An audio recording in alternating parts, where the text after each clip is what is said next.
With that, I'm going to start introducing our industry presentations for the afternoon. So first up, we will have Dr. Carla Schad from Biocodex giving a presentation on Diacomit or Stiripentol, a medical review and clinical update. So Carla, thank you.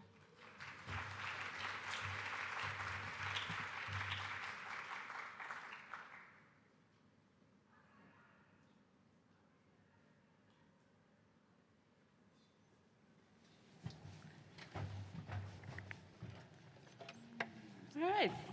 Hello, everybody. I am Carla Schad. I think a few of you may know me from my days with Zogenix. In the last 14, 15 months, I've been with the company Biocodex. I lead the medical team for North America since I've been here. But I just wanted to highlight a couple of things with regards to my experiences with the foundation before I get into the update here. So if you look at this, this is actually my 5th biennial conference. And it's been an absolute blessing for me to meet most of you. I look at some of my colleagues out here from companies, actually look at some of my mentors. Jim Wheelis is over there. When I was a fellow, he would come to my institution and actually lecture. I actually have a patient's father here that I actually did not realize until I was in Orlando, that I had treated his daughter when I was in Little Rock. So I look out here, and it gives me such great pride to be here with you. I also have another partner out here that I still partner with. She's still at UCB. It's Lori Bailey, and I've been part of the Sibling Project for the last 7 years, and that's been one of the greatest highlights of my career. And I want to thank the families for allowing me to take part with that. But with that, just to give you a little bit of trivia for me, because we are in Minnesota. That's why the loon was on the first slide. You guys know I'm a little bit unorthodox, but a couple of trivia questions for you. For the people out here, and I'm looking to the foundation, what are Lori and my names or nicknames with regards to the Sibling Project? Anybody know? Go ahead. Mutt and Jeff. Who's Mutt? That's the problem. No one knows who's who, but anyway, it's Mutt and Jeff. And in the last, 5 biennial conferences, multiple DSF events for the off years, how many children have we lost in the sibling camp? Just one. We found him later. Is Kathy here? But we found Tommy, I promise. But so that we've got a pretty good record until I saw them all here. And I'm like going, oh no, this could be a catastrophe. So we brought in lots of people to herd the cats. So this is going to be great. So this is something that I want to sort of hallmark. The reason I put the monarch butterfly on here, obviously the butterfly is associated with the foundation. Also, it's something that I'm going to end my talk with regards to the butterfly effect with Biocodex, that we're honoring, this month and our children that we are fighting for. So we just wanted to give that highlight. Obviously, I'm an employee of Biocodex, so I have that disclaimer as well. So, got to understand that this is a promotional perspective that I'm working for a company, but also know that my job in life is to make sure that your patients are well taken care of, and I don't care what product that is. So always know that fact. We'll actually be here, my medical team and myself. We're going to be in the Ruby Room, which is on the 2nd floor. So if you have any questions related to our product, please come here and down there talk to us. I'll be around as well. I'll be with your siblings. I'll be a little bit everywhere, but don't consider yourself a stranger to me. Just come up, and I'll be happy to answer any questions. So we're looking at this. Veronica mentioned that we've had the great fortune of having several new products approved in the United States and abroad. I've been having the privilege of being part of 2 of those products. I was with Zogenix when fenfluramine was approved, and now coming to this company with Stiripentol. And what is wonderful, Elaine Worrell came out with the consensus recommendations about therapy. And what's exciting with our new therapies, the Dravet-specific drugs, where they fall with the recommendations based off of the consensus. And please note that Stiripentol and fenfluramine are recommended 1st or 2nd line. So that is my personal mission, is trying to provide education to our providers that there are therapies out there where you need to really actually consider that you can push the envelope and hopefully strive for seizure freedom. It could be possible. Or we can definitely, change some outcomes with some of your more tougher, harder seizures. Maybe we can have impacts on quality of life. But at least a consensus has come in with the Lane's group recommending that stiripentol and fenfluramine can be considered first or second line in the management of Dravet patients. So if you look at this, stiripentol, I know whenever I was at Zogenix, I'm like, it's a drug that was in Europe. A lot of our customers don't really recognize our HCPs, our nurse practitioners, stiripentol in the United States, because it was something always sort of associated with Europe. It's a drug that's been around for a very, very long time. I'll actually walk through this, but it was something very surprising whenever I was talking to my French colleagues, that it was actually discovered in 1978, if you think about that, in the French labs. I've actually tried to look at some of the preliminary research and publications with that, but my French is limited to the word oui, so I can't get past that. So, but anyway, just to tell you where the legacy falls with this. It is thought to be a GABAergic mechanism. It's its primary mechanism, but it's something that has came along, and since I've actually been with the company over the last 14 months, recognized that there's actually a lot of data related to stiripentol. So if you look at this next slide here, this is that sort of, whenever I came over, I was like, wow, this is pretty impressive for a little drug that I just thought was sitting over there. This is a drug, like I said, was discovered in 1978 in the lab there in Gentilly. Then we come over here to 2007. It's been approved in Europe since then. That's a long time ago, right? That's just a couple of years after I finished fellowship. And then it was approved here in the United States almost immediately behind cannabidiol. And then fenfluramine later followed. So this had a very, very long legacy. And in fact, here in the United States, many of our clinicians that have been in here were part of the expanded access program before it was approved in 2018. So this is a drug that it's not as much exposure to Europe, but if you look at some of the European and combined with the United States, there's actually close to 60,000 patient years that patients have had exposure to this compound. So it's pretty significant if you look at the time patients have had this available to them. If you also look at the mechanism of action, obviously anything with regards to epilepsy and how it's treated and how it's managed, mechanism's always theoretical, and we can never make any assertive claims that this is why it works. But it's fascinating with stiripentol with regards to the GABAergic mechanism and where it works. It's not just a benzodiazepine like many people say it is. It actually has different focuses on different aspects of the GABA receptor.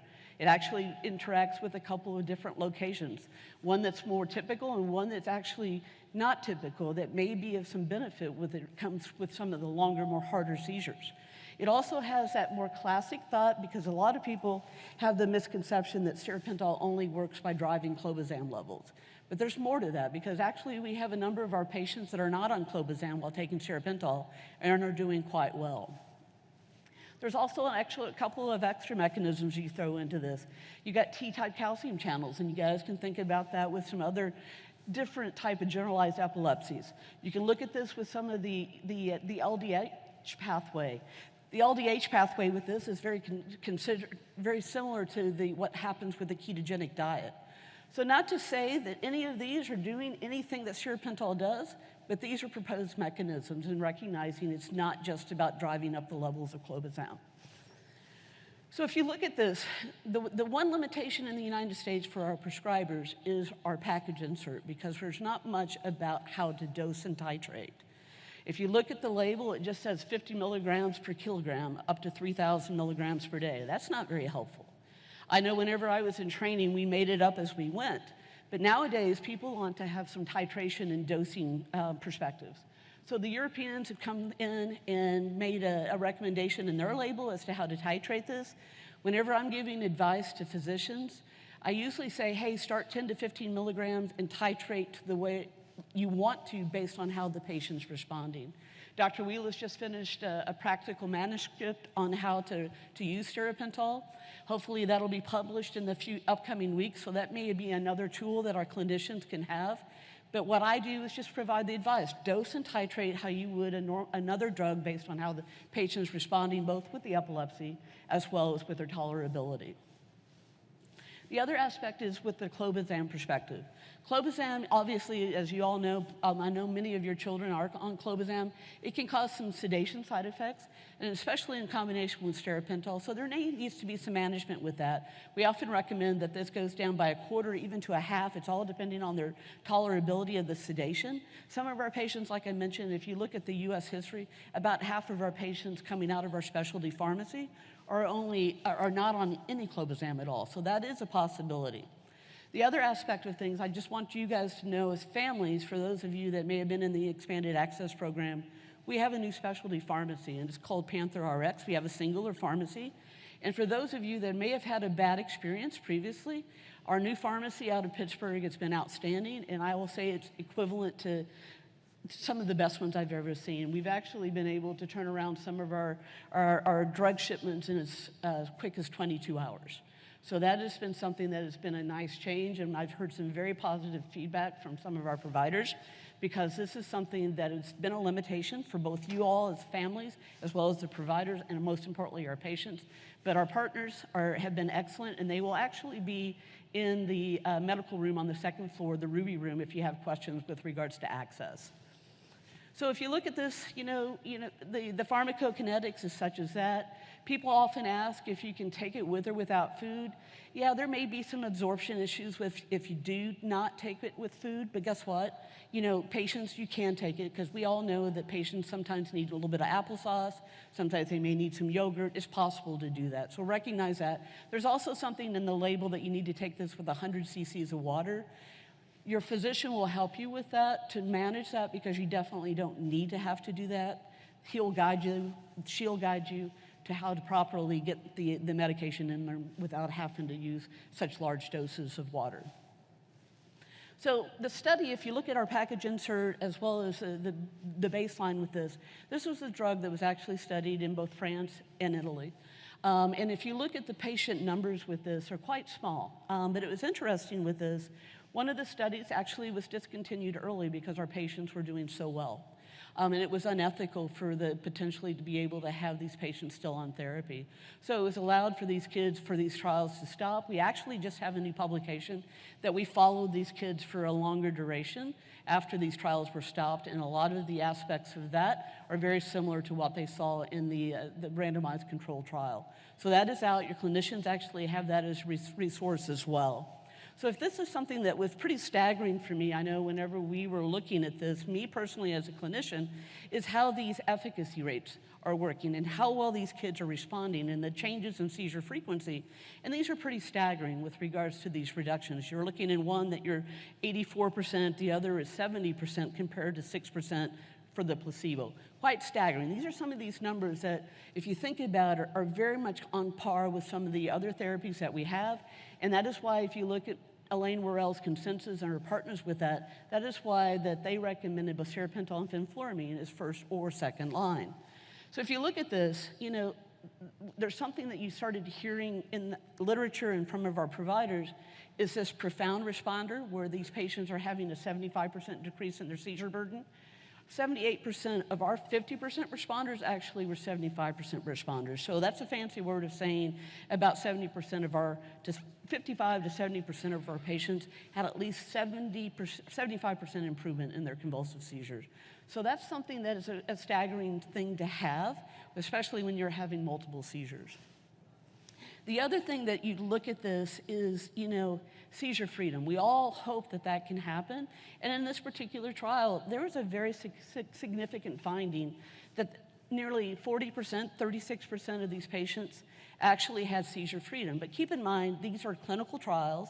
The first assessment was after 8 weeks. That was what the trials were. Then we did a little bit longer look at this at 12 weeks. But at least in those 8 weeks, having that seizure freedom rate of being 36%, that's quite significant if you think about your lives. The other aspect is the adverse event profile. The good thing about Stiripentol being around since essentially whenever I was in elementary school is the fact that we know the tolerability aspect of this. We know it can make you sleepy. We also know that you can have some GI tolerability issues. But guess what? Our physicians like Joe Sullivan can actually mitigate that based on dosing, as also some of the concomitant medications that they have with it as well. So this is something that Stiripentol is actually approved for seizures associated with Dravet down to 6 months. We are the only Dravet medication that has that age range for it, 6 months and above. And this is a study that was just recently published with that patient database. So this is what it's actually based upon. So that's something, you look at that, to have that. But if you think, this is where it's very, very important that I'm working with our providers of trying to be able to spot those signs these kids may actually have Dravet syndrome earlier. So earlier diagnosis, if we can get, I'm looking to Joe, I'm looking to Jim, we're all asking that magical question. If we can diagnose these kids early, and if we put them on a more appropriate therapy, the question is for all of us in this room, will that affect outcomes downstream? I can't tell you that, but that is my personal hope that that will be. So we are working, I know all of us in this room is trying to work to try to get the earlier diagnosis, but recognizing, at least with Stiripentol, we have it down to the age of 6 months. As I mentioned, this is the indication. It's a very fancy indication that is very long-winded. But like I said, it's 6 months. You have the words clobazam in there that it's recommended that they're, or at least in the label, that they should be on clobazam. But as I was mentioning in the United States, a lot of our clinicians are having great experience without having to use it or with using it. So just don't think that that is a limitation. If you're not on clobazam, that you actually can take Stiripentol. The other side of this is, we've got that profound efficacy aspect of things. We've got the seizure freedom piece, the hope for maybe, downstream that's going to last longer and longer. We've got a different MOA that really works with that GABAergic component, actually having a perspective with regards to the GABA receptor that we may have some benefit with some of the longer, harder seizures. Not to say that we know that for sure, but there could be suggestions related to that, and we actually will have a publication coming with regards to that data, hopefully in the near future. And this is a drug that we know that the safety is really not changed in over 3 decades. So that is something that is very comforting for me as a physician. And we also know that we have this age that actually differentiates us, that being that we have it down to 6 months. So the real world evidence, to be honest, is what I care about, because I will tell, I know Gail Farfel's in here, that she was on our clinical development side of Zogenix. I've always told her, I've told others, I've never treated a patient with a p-value. So this is what real world evidence is, what I really pay attention to. And based on this drug having been around for years and years, we've got a slug of that to help with patients and the clinicians making the decisions. So if you're looking at this, even though these aren't randomized control rigid trials, we actually had the suggestions that efficacy in this real world evidence is actually comparable to what we're seeing in those randomized clinical trials of Sticlo. Again, looking at these, it goes on and on with this, and actually we're finishing up with Elaine Morrell, which is our lead doc for this meeting. We're actually looking at the Stiripentol use, the retrospective use in the United States, looking at a cohort of patients, and that should be wrapped up here later this month with regards to that data and seeing how those patients have done retrospectively. So if we go on, this is my contact information. I will be in the back of the room. Also, I've got a huge Biocodex team here with me. We've got that medical room downstairs. And when I say this, I'm very serious. My email's on here. My phone number's on here.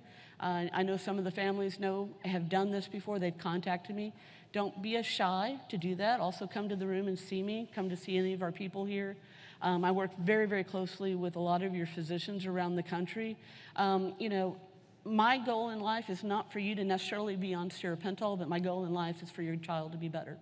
And Stiripentol is part of that consideration. So this is something that my company is sponsoring this month, especially on LinkedIn. You'll see some of these posts.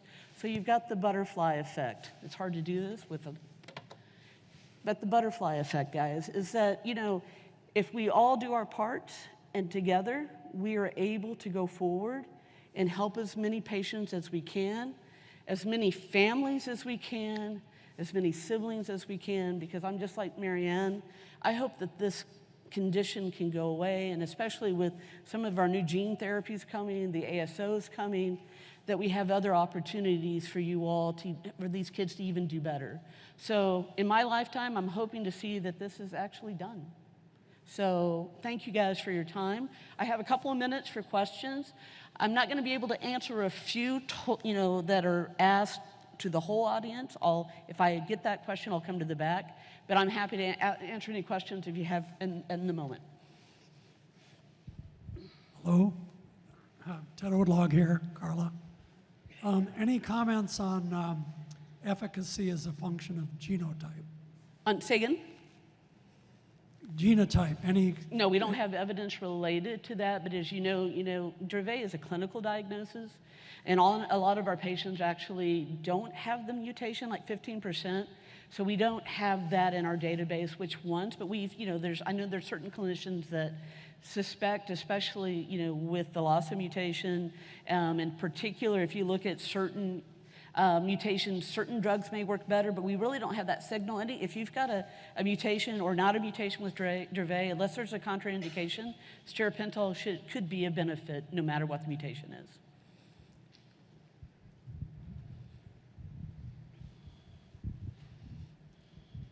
Can you give a little more color about why Stiripentol's proposed as an add-on therapy as opposed to a standalone therapy like you're suggesting? Well, the thing with Stiripentol, it's not been studied as a monotherapy, and all of our therapies have been studied as adjunctive, if you think about it. By the time they get to a trial, these patients are usually on something.